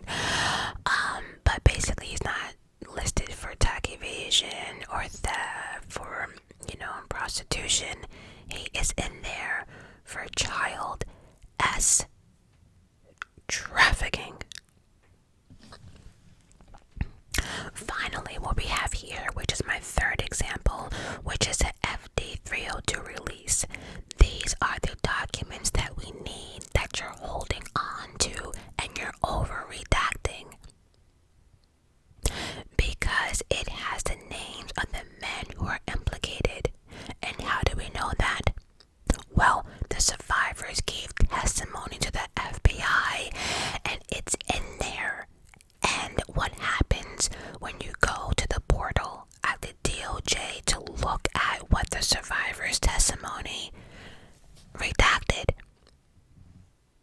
And then we go and we find another redaction, and we can't even see that. He just says it's a complete shit show. So he's like, I have several questions. Who's responsible? Are you able to track who in your organization made this massive failure and released the victims' names? Are you able to track who it was that obscured Les Wexner's name as a co-conspirator in the FBI documents? Do you have any accountability? Pam Bondi responds, I believe Les Wexner's name was listed more than 4,000 times. We corrected that within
administrations. What does that have to do with the names?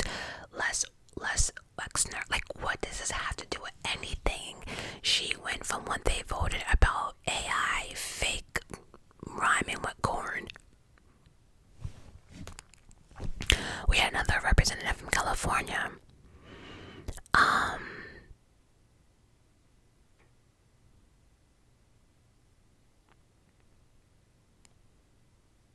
This rep also thanks, the survivors for coming or whatever. And then she goes, I want to briefly direct your attention to two documents. In the first, an individual, this email, Jeffrey Epstein, asking whether a woman identified as M, just the letter M, was pro-civilian. And Epstein responds that she was a civilian, a Russian and fun. And she's fun, yeah. In the second email, Epstein writes to Steve Tish about a Ukrainian girl, noting that she was a little freaked out about the age difference and stating that he would try to convince her not to return to Ukraine. Then he instructed Mr. Tish to call him, adding, I don't like records of these conversations.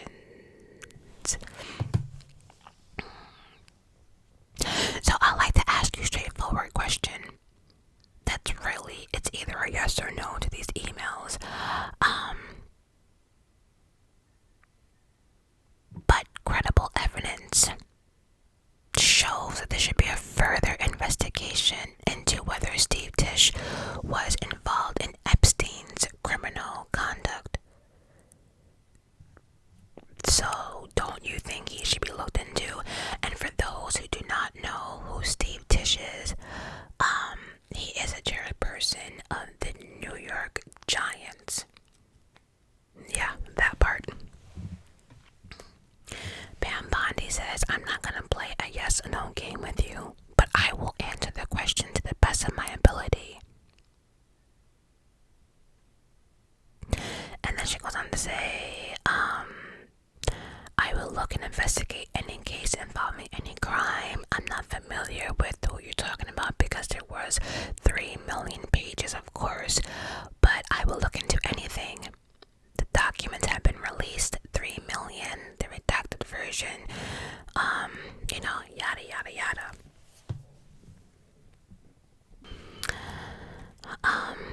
Then this Congress lady goes on to say that Kash Patel testified in this committee that there was no credible information indicating that Epstein trafficked, victims to anyone else but himself. But glancing at the documents, that's not the case. In July, your department issued a memo stating that it had conducted a review of the Epstein files and concluded that no additional individuals would be charged. So I myself decided to go over to the Department of Justice, and I would like to point out that there is 435 members in the House and there's only four computers, so it would take months to actually have the time. I only had 4 hours, so I think the transparency argument is really kind of a sham because it's not really possible to get in nor get a computer to do extensive research. So again, for the public, everything was redacted. However, anyone in Congress was supposed to be able to see the unredacted. They were supposed to be able to see all of it. Just the public was supposed to see the redacted, but that's not exactly what happened.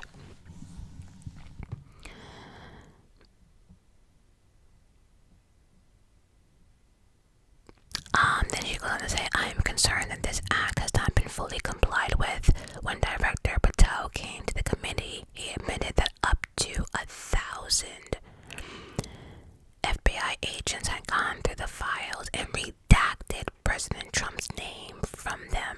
And it's pretty clear that what has been transmitted, from the FBI continues to redact President Trump's name, even though he's mentioned thousands of times in his files. So it's like 1 minute he's not, the yes. One minute it's no, next minute I don't know, next minute you're admitting that you redacted, another minute you're saying you don't know how many times President Trump's name is in the file. It's just like, can someone get him out too? Like, you and Bondi can hold hands and just walk the fuck out. Just walk and just keep walking. I don't know where, just keep walking though.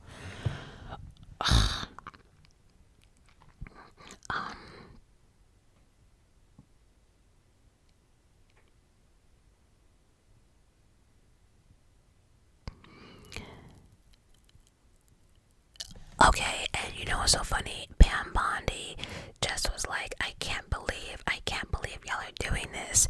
And she keeps saying that President Trump is the greatest president in American history. And, you know, people started laughing in the I guess the courtroom, whatever. And she was like, if people can just maintain their composure, this is not a circus, this is a hearing.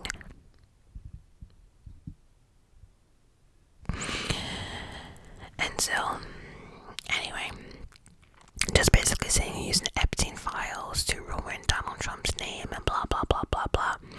Then we have Dan Goldman representing New York. I went to the department yesterday for a couple of hours to review some of the unredacted materials, and I'm looking forward to your detailed explanation for why you have withheld almost half of the document, which is required by the bill. Obviously, there are 3 million documents. I did not get through all or much, but one thing I did not see was that client list that you said you had on your desk a year ago. I did, however, find a couple of important documents, 86 pages, prosecution memo from the Southern District of New York, and a draft indictment from Florida against Jeffrey Epstein's co-conspirators for reasons that I cannot understand, nor are permitted in this bill. They were all redacted, even for the members of Congress. Will you commit right now, right here, immediately to providing those 2 documents and unredact them for members of Congress right now? Yeah, so he's basically saying that, like, even though he's part of... my stomach is talking to me as usual. What he's basically saying is that, like, Congress should not have anything redacted.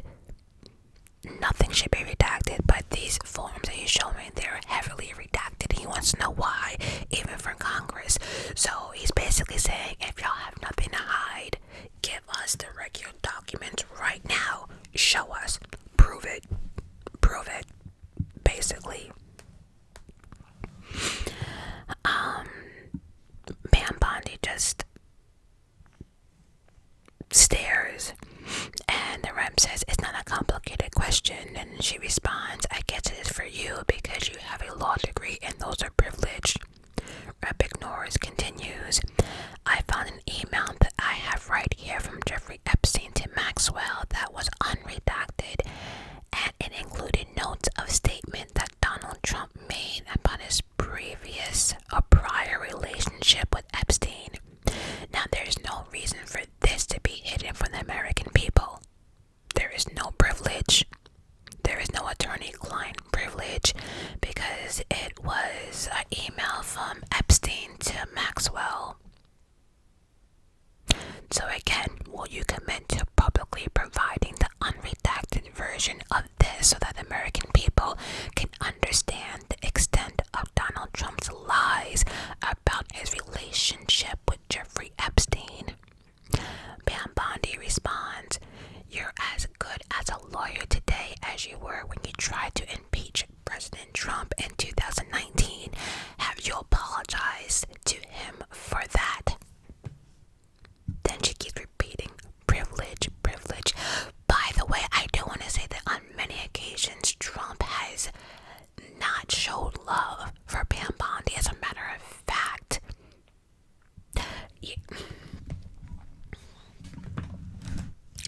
let's just say he don't like her.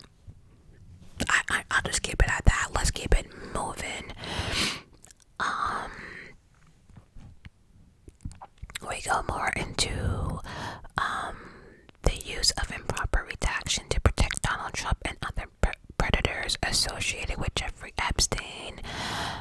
But you did the opposite with the survivors. Again, not protecting them. They want to know why. Then he claimed that this was not an accident.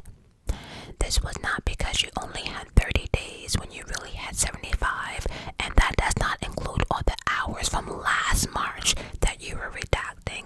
But I'll tell you why it wasn't a mistake. There is an email entitled Epstein Victims List. There are 32 names, and you redacted one, and that was only the lawyer's name. And so he goes on to say that you purposely did this to intimidate those survivors and victims. And then we find out that all the victims that were actually in the hearing at that moment, Pam Bondi has not reached out to any of them. She has not spoken to any of the victims. They have called, no returns. They have walked down to the DOJ. They've got turned away. Just by show of hands, how many of you and your loved ones actually met with the Department of Justice? None. Of those who have not met, which is everyone, are you still willing to reach out? They were saying yes. Many victims even tried reaching out with their lawyers. It was proven that the Department of Justice, aka Pam Bondi, ignored it all. She didn't speak to anyone. And then Pam Bondi explains, oh, you want to talk about that? Well, let's talk about the crime in New York. We're not here for that. I don't understand this. And she did the same thing with holding up photos from like New York or whatever. And then we had another congressman from New York. He just basically had one question. How many of Epstein's co-conspirators have you indicted? How many perpetrators are you even investigating? Pam Bondi responds, I'm not going to get into the gutter with these people. Too much theatrics for me, is what she said. I cannot.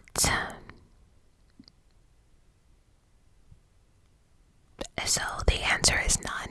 They have not investigated or indicted or nothing. The answer is none. You have been the Attorney General for a whole year, and you DOJ just like it's just done. My stomach, we are so hungry. I gotta stop doing these videos in the morning. What time is it? It just hit 9 a.m. Then they go on to say it took an act of Congress for you to finally release the part of the Epstein files and, you know, all this stuff, and y'all been covering up and y'all didn't cover up. Y'all are protecting the abusers, not the victims. We went into that. And then Pam Bondi wanted to know if he apologized for trying to impeach Donald Trump. We went through that again. You all should be apologizing to Trump. You sit here and you attack the president, and I'm not going to have it. I'm not going to put up with it. Then she says the American people need to know that they are talking about Epstein today. But the Epstein files have been around since Bush and Obama administration.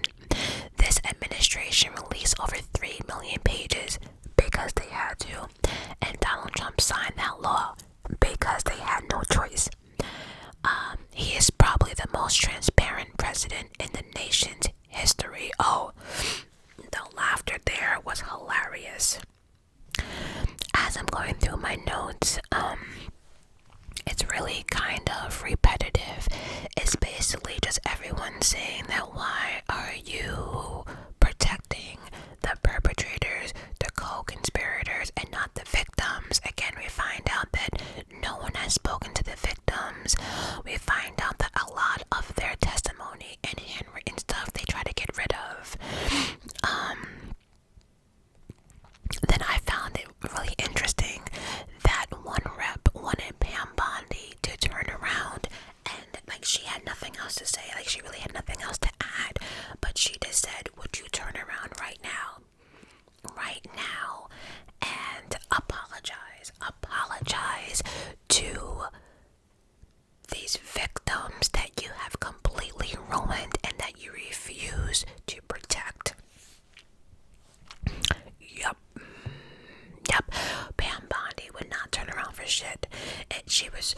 Like that binder, I wanted someone to rip that binder from her hands because she was just like, nothing like phased her, nothing at all.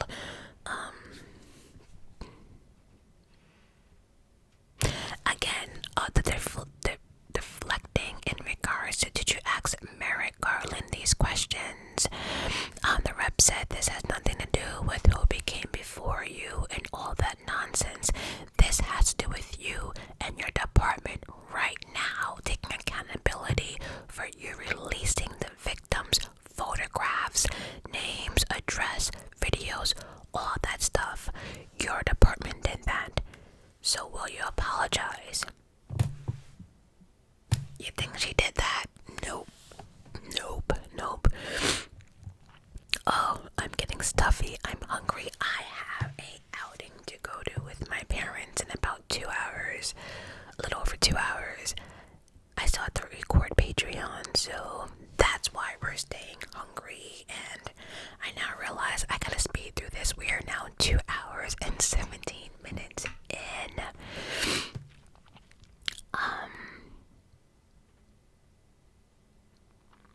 So yeah, like I said, she did not apologize to the victims at all. She couldn't even turn around and look at them. Then we moved on to a different rep, congressman or whatever you want to call them. He said, I'm glad you finally made it here after hiding for 4 months from this committee. And I understand why you've been hiding for this committee. You're one of Attorney General in our history. You're one of the most,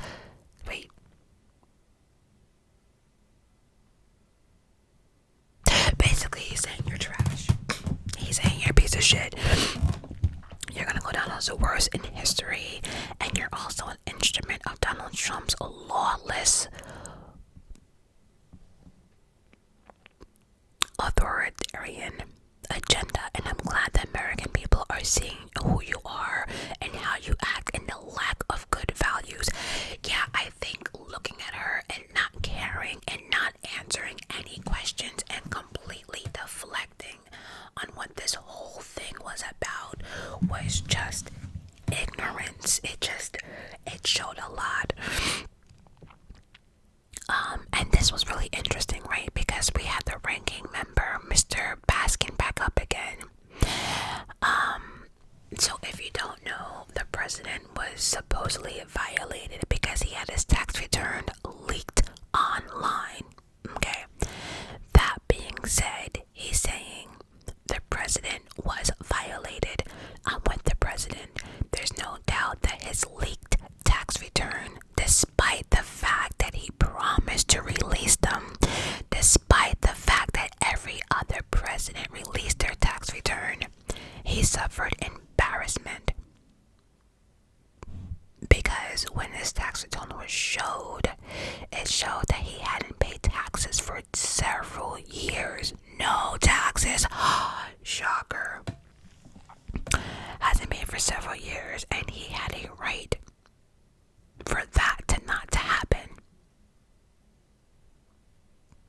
Okay, so now I want to turn back to the Epstein survivors, as President Trump may have been a little bit embarrassed by the release of those tax returns.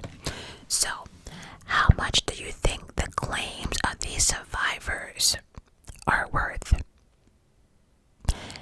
As from the good congressman from Kentucky just pointed out, so Trump is suing, I think the DOJ is suing somebody for those leaked tax returns for what, $10 billion. So he wants money for his information being linked.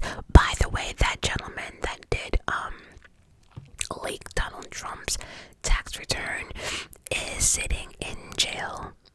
However, the fact that Donald Trump's tax returns got leaked and he was embarrassed or whatever, right?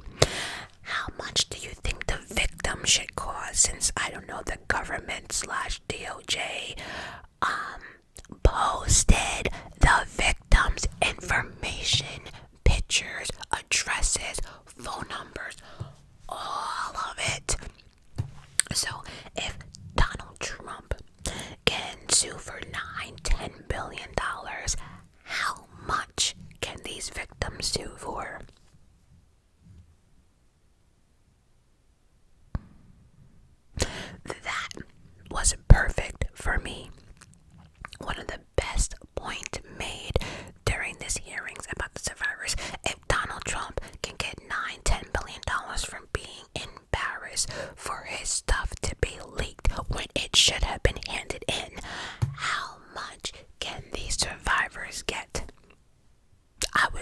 love to know. I would love to know.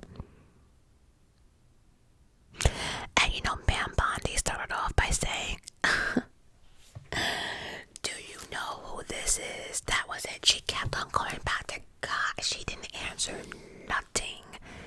Nothing.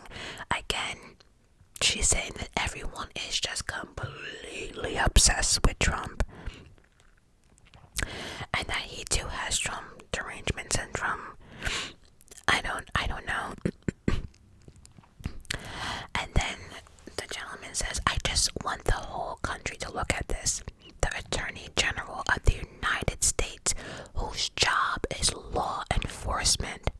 We've never ever had a witness who has misunderstood our rules and been unable to confirm his or her conduct for our rules before. Again, because she was not answering yes, no, she was not. She was deflecting. She didn't answer nothing. Like nothing. Nothing.